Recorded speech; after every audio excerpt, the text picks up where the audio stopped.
반갑습니다. 빵식이TV 빵식입니다. 자, 박근혜 대통령 관련 소식을 전해드리겠습니다. 먼저 우종찬 전 기자와 박근혜 대통령 지지자들이 박근혜 전 대통령의 파면으로 인해서 정신적 고통을 받았다면서 역적 이정미 헌법재판관을 상대로 손해배상 청구 소송을 냈었는데요. 1심은 패소, 그리고 항소심 역시 재차 패소를 했다는 슬픈 소식입니다. 서울중앙지법 민사항소 11-2부 장윤선 부장판사는 전 월간조선 기자 우종찬 씨 등 4명이 박근혜 대통령 파면 결정을 내린 이정미 전 헌법재판소장 권한대행 등 헌법재판관 8명과 국가를 상대로 낸 손해배상 소송에서 원고 측 항소를 모두 기각했습니다. 자, 우종찬 전 기자 등은 2017년 4월 헌법재판소가 사실관계를 잘못 판단해 박 전 대통령 파면을 결정해 피해를 봤다는 취지로 1억 4천여만 원을 청구했었는데요. 1심은 배상 책임을 인정하지 않았고요. 재판부는 헌법재판관의 직무행위에 국가의 손해배상 책임이 인정되려면 법관이 위법 또는 부당한 목적을 가지고 결정을 내렸거나 법이 요구하는 기준을 현저히 위배하는 등 명백히 어긋나게 권한을 행사했다고 인정할 특별한 사정이 있어야 한다. 이렇게 설명을 했어요. 그리고 이어서 원고들, 즉 우종찬 전 기자 등을 말하는 거죠. 이들이 제출한 증거만으로는 이런 특별한 사정이 있다고 단정하기 어렵다고 보고 판단했다는 겁니다. 자, 물론 우종찬 전 기자와 그 외 3분께서 어떤 증거를 제출했는지 모르겠지만 객관적 사실만으로 봤을 때 개인적으로 수용하기가 매우 힘들다. 그 이유는요, 저보다는 우종찬 전 기자님이 탄핵 관련 수많은 취재와 글을 토대로 책까지 여러 권 내셔서 잘 아시겠지만 저 역시도 수년 동안 탄핵 관련 많은 공부를 통해서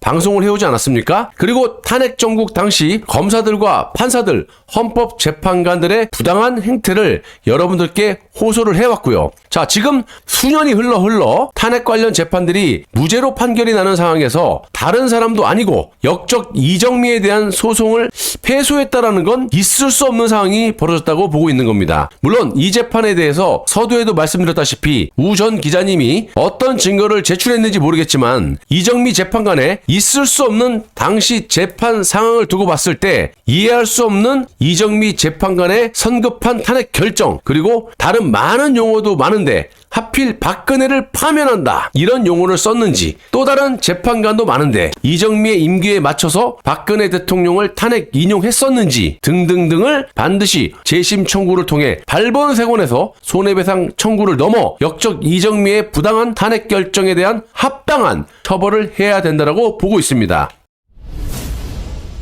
두 번째 소식은 삼성 경영권 불법 승계 혐의로 재판에 넘겨진 이재용 삼성전자 회장에게 무죄를 선고한 1심 법원은 국민연금공단이 독립적 판단으로 삼성물산과 제일모직 합병에 찬성했다고 판단을 했는데요. 자, 이는 박근혜 대통령에 대한 이재용 회장의 청탁도, 박 대통령의 부당한 개입도 없었다라는 것을 말하는 거예요. 자, 그러나 앞서 박근혜 대통령의 국정농단 사건 판결에서는 어떤 판결이 나왔었습니까? 국민연금에 대한 박근혜 대통령의 부당한 영향력 행사가 있었다고 인정, 이렇게 되지 않았습니까? 한마디로 불법 승계 사건을 심리한 이번 1심 재판부는 선행 판결에 정면으로 배치되는 판단을 내놓았다라는 이야기인데요. 제가 여러 차례 방송을 통해서 수년 동안 말씀드렸지만 이 사건은요, 한마디로 증거 불충분을 넘어서 증거가 없어요. 그냥 막 자기들끼리 소설을 쓴 거야. 말도 안 되는 눈빛으로 묵시적 암묵적으로 청탁했다고 하면서 뇌물로 엮지 않았습니까? 이 사건의 또 한 사람의 피해자가 누굽니까? 보건복지부 문영표 장관. 이분 끝까지 없는 일을 있다고 거짓 증언하지 않았다는 이유로 감옥에 갔던 그런 인사입니다. 쉽게 풀어서 말씀을 드려보자면 당시 특검에서 박근혜 대통령과 이재용 회장을 엮은 논리가 합병에 반대한 국민연금공단이 입장을 바꾼 것은 박근혜 대통령이 이재용의 승계 작업을 돕기 위해서 문영표 보건복지부 장관에게 지시를 내렸고, 보건복지부의 지시를 받은 국민연금공단 기금운용본부장 홍완선이 투자위원회로 하여금 찬성하도록 하는 압력을 행사했다고 확신한 것도 아니고 증거도 없이 소설을 쓰다 보니까 추론했다, 이렇게 된 거예요. 이런 상황에서 문영표 장관을 불러다가 위증 교사하려고 시도했지만 문영표 장관은 굴하지 않고 버티다가 결국 감옥행, 야밤에 끌려가서 그냥 감옥에 갔어요. 이 당시 무슨 희한한 상황이 벌어졌냐면요. 구속된 문영표 장관에 대해 대법원 2부에서 쟁점들을 검토할 시간이 필요하다면서 직권으로 문영표 장관에 대해 구속 취소 결정을 내립니다. 그리고 2018년 5월 15일 석방이 되죠. 그럼 구속을 왜 시킨 거야?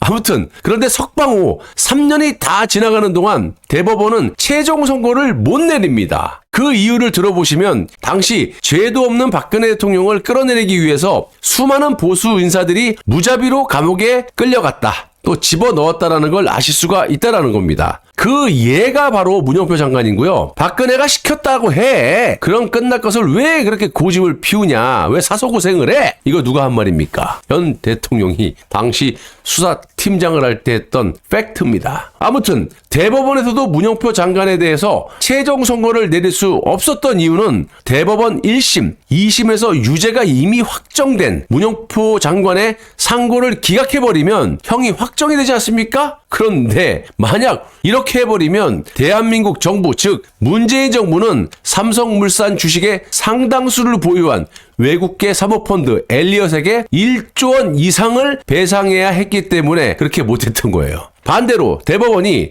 문영표 장관에게 무죄를 선고해버리면 어떻게 됩니까? 문재인 정부는 엘리엇에게 손해배상을 할 책임은 없어지지만 삼성물산과 제일모직 합병은 박근혜 대통령의 지시와는 무관한 것이 돼버리는 겁니다. 만약 그렇게 된다면 대법원이 특검에 조작된 수사가 무리했다라는 사실을 전 국민들에게 알리는 꼴이 되기 때문에 우리 조작한 거야. 박근혜는 죄가 없는데 이걸 알리는 꼴이 되기 때문에 대법원도 문영표 장관의 최종 선고를 내리지 못했을 뿐만이 아니라 말 그대로 이러지도 저러지도 못한 진퇴양난에 처해 있었다라는 겁니다.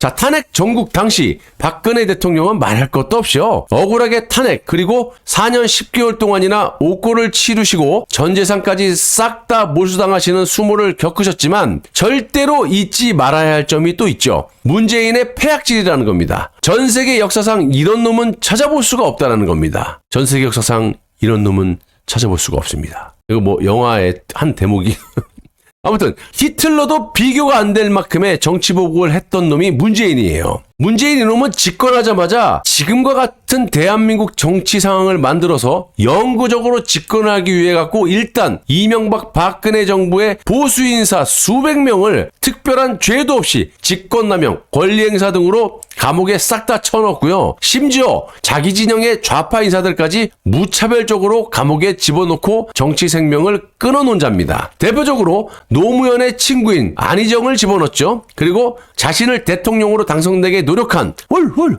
바둑이 김경수도 쳐넣었습니다. 박원순이도 썩 보내버렸죠. 이낙연도 박근혜 대통령 사면해줘야 된다. 이런 그쪽 입장에선 햇술이 했다가 외국으로 쫓겨났다 다시 온 거죠. 자, 임종석 동무도 실컷 부려쳐먹고 날려버렸습니다. 조국도 날렸죠.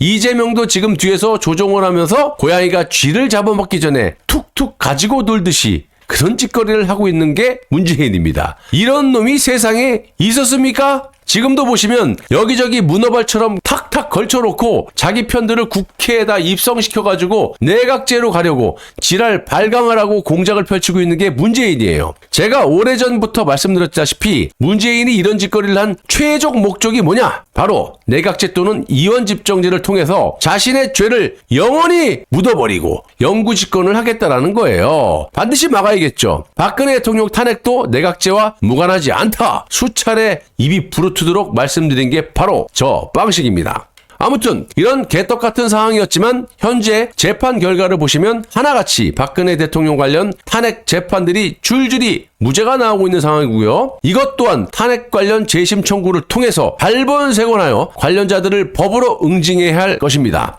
그리고 중요한 건 문재인을 비롯한 내각제 세력들도 발본색원에서 비시정부의 부역자 특별법을 통해 싹 다 모가지를 종북 세력들을 비롯한 내각제 세력들을 척결하려면 어떻게 해야 됩니까? 4월 총선에서 반드시 과반 이상의 승리를 통해 저것들이 만들어놓은 정말 말도 안 되는 자다가 옆 사람 다리를 긋고 귀신 시다락 까먹는 그런 법들을 싹 다 정리를 해야 된다는 겁니다. 최우선적으로 해야 할 것이 뭡니까? 국정원이 간첩을 제대로 잡을 수 있게 해줘야 된다는 거예요. 이 김이 국정원이 수십 년의 노하우 커리어를 놔두고 말이야 법을 쓸데없이 바꿔가지고 경찰이 수사를 하게 해? 야, 이게 말이 됩니까? 경찰 인력도 지금 치안 담당하기도 힘든데 고작 무슨 뭐 10명, 20명 갖다가 대한민국 수만 명의 간첩을 잡으라고? 이런 짓거리라는 게 민주당이에요. 법을 다 바꿔버려야 돼, 다시. 하도 고칠 것이 많아가지고 어디서부터 손을 봐야 될지 모르겠지만요. 시작이 반이라고 우선 총선을 승리한 후에 대한민국의 잘못된 법을 싹 다 손봐야 할 것임은 분명하다고 봅니다.